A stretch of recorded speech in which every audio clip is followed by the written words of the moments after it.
রব্বুল আলামিন, পৃথিবীর কোনো মানুষ আমার গুনাহ সম্পর্কে জানে না, তুমি আমার গুনাহ সম্পর্কে জানো। আমি এমন গুনাহ করেছি আমার বিবি জানে না, বিবি গুনাহ করেছে আমি জানি না। আল্লাহ তুমি সব কিচ্ছু জানো, হে আমার প্রভু তুমি আমাকে মাফ করে দাও। আমার আল্লাহ বলে, তারপরও যদি তোমাদেরকে আমি মাফ না করি, তারপরও বান্দা তোমরা আমার রহমতের দরজা থেকে ফিরে যাইও না।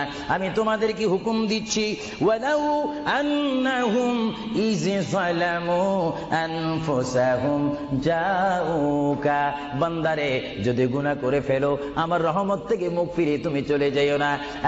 বান্দা, আকাশ পরিমাণ যদি গুনাহ করো, পাতাল পরিমাণ যদি গুনাহ করো, সাগরের পানি পরিমাণ যদি গুনাহ করো, পাহাড় তুলনায় যদি তুমি গুনাহ করো, আমার দরবার থেকে তুমি নিরাশ হইও না। বান্দা, আমি তোমাকে একটি রাস্তা বাতাই দিচ্ছি, একটি পথ তোমাকে আমি দেখাই দিচ্ছি। সেই পথটি কোন পথ তোমরা জানো?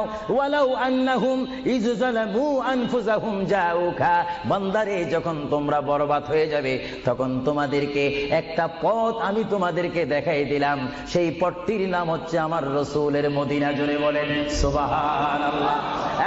বান্দা, আমার নবীর দরবারে রব্বুল আলামিন, পৃথিবীর কোনো মানুষ আমার গুনাহ সম্পর্কে জানে না, তুমি আমার গুনাহ সম্পর্কে জানো। আমি এমন গুনাহ করেছি আমার বিবি জানে না, বিবি গুনাহ করেছে আমি জানি না।